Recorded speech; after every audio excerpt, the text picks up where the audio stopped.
Hey guys, Mark here, and today we're going to take a look at helping out Pete. On this channel, I love to help people fast track a comeback from a serious life setback. So if you're new to the channel, welcome. Make sure you hit the subscribe button, and you can download all the content I'll be referring to help Pete out today. In the descriptions panel below, you'll see some links to some content which I'll refer to.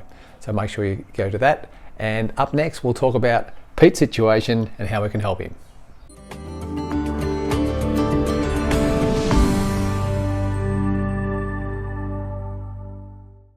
Pete writes, "Hi Mark, I'm 45 years old. I'm divorced, living in a small rundown rental property. I've got 2 children I see every second weekend, a son, Zach, who's 15, and my daughter, Sally, who's 12.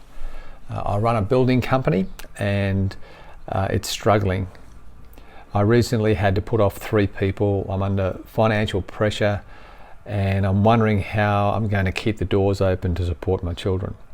I get to the gym a few times a week. I know I should look after myself better, but the reality is it's hard when I feel lonely and lack confidence and emotional energy to make any real change.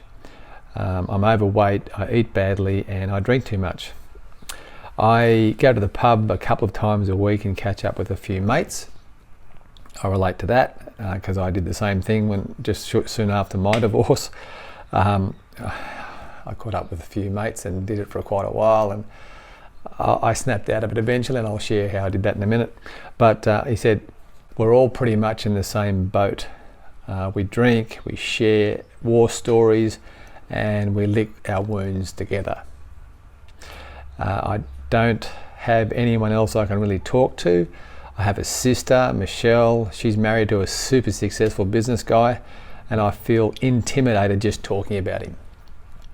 I have had a couple of short-term relationships since my divorce, mainly with people I met on Tinder. I've got no idea of what the future holds. I don't like to think too far ahead right now. I just feel like I'm on a treadmill and I'm fed up with it.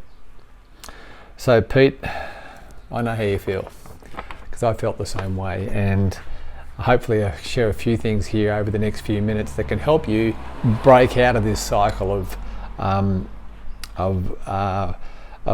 you're down, you're disheartened, and you're depressed, and you're still coping with the reality of what's happened to you with your relationship divorce.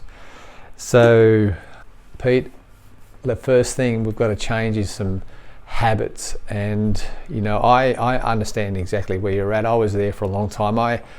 After my divorce and business collapse, it all happened within a number of weeks. I ended up having to move into a small rundown farmhouse, 2-bedroom cottage on my parents' farm, because I had nowhere else to go. And it was interesting because I lived 5 minutes from the local country hotel. In this small town, there was one pub and one shop, and that was it. And so for fun and for a social outing, the pub was the only option. So I'd get there a couple of times a week and just talk to guys and talk to the mates that I developed there in the hotel. And you listen to other people's stories and you can find connection around the struggle, no doubt about it. People have got interesting stories, particularly in a pub environment. But I knew in the end I couldn't keep up with this lifestyle, because I knew I could start to feel myself age quick. I wanted to break out of this cycle of depression that I was in, because there was no answers. I didn't feel like I was getting any real answers apart from sympathy from other guys who had been through similar situations. So the first thing is, number one, you got to change some habits.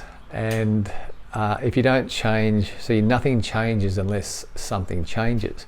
For me, I had to start with small wins, just small wins, to break the cycle of the same old, slide down this slippery slope of drinking too much and associating with people who didn't really have any answers apart from talking about their own problems. And look, thank God for those guys, because I felt like at least I could talk to someone.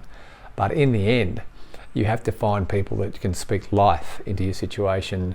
And for sometimes those people are really hard to find. And so I had to dig deep, just like you'll have to dig deep, Pete, and make a decision to what I used to call get off the canvas, right? I had to, when you've been knocked down with a knockout punch, you're on the floor. Right now you're on the canvas. I was on the canvas for a long time, at least a year, just licking my wounds like you, working out how I could ever get back and rebuild.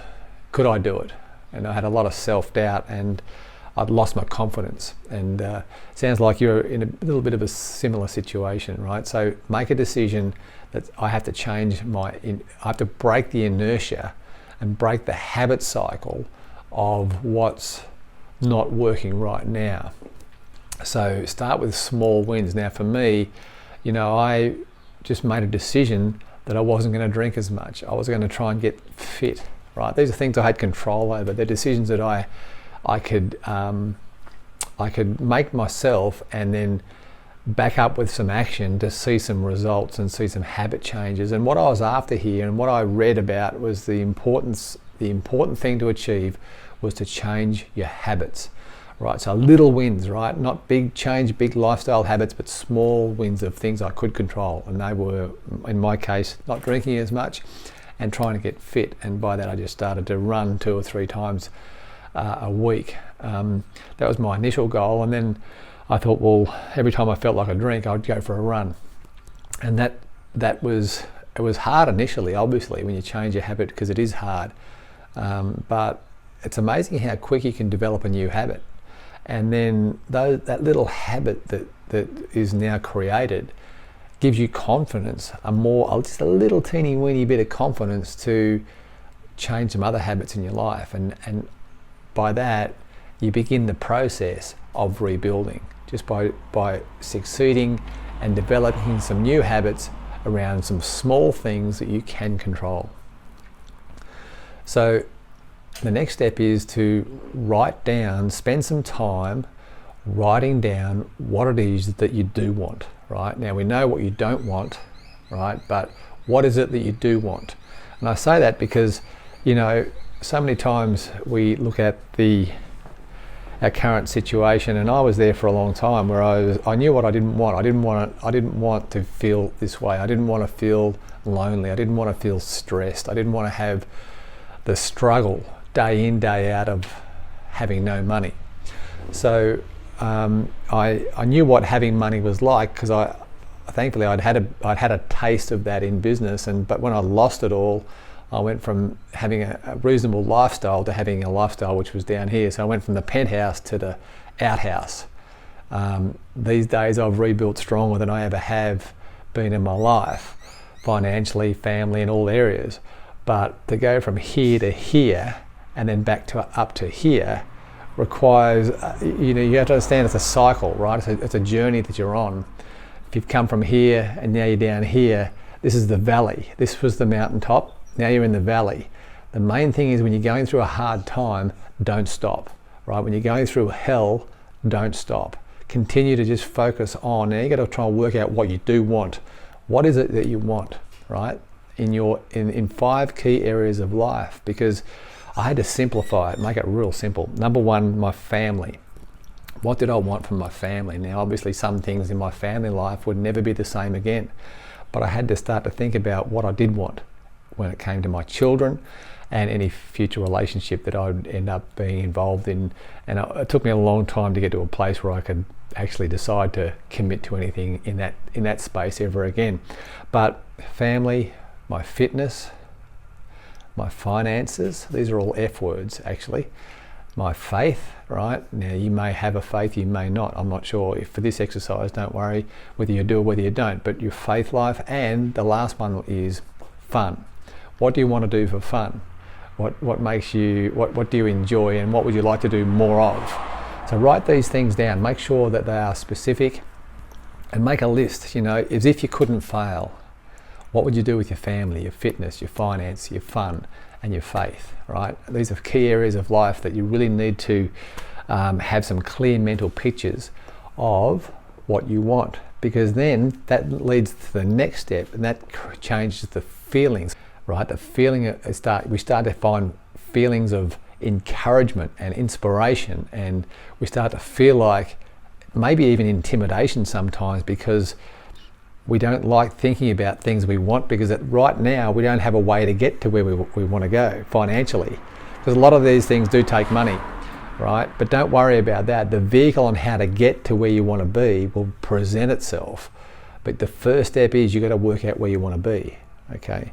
So many people think about their future in terms of, well, based on what I have right now, how far can I go?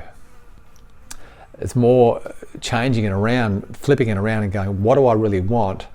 And how do I create then a vehicle to get me to where I want to go? So that's making sure that you understand what you want first, which changes your thoughts, which then changes your feelings, right? So thoughts become feelings, then we act on our feelings. So then feelings become actions, and actions become our new reality, right? So it's thoughts, feelings, actions, reality. So being intentional around what it is you want is very important, and writing these key things down. The next step is to have a framework of how you're going to make that happen. We're starting to think about our dreams and writing them down on paper, because nothing really dynamic happens unless it is specific and written down on paper.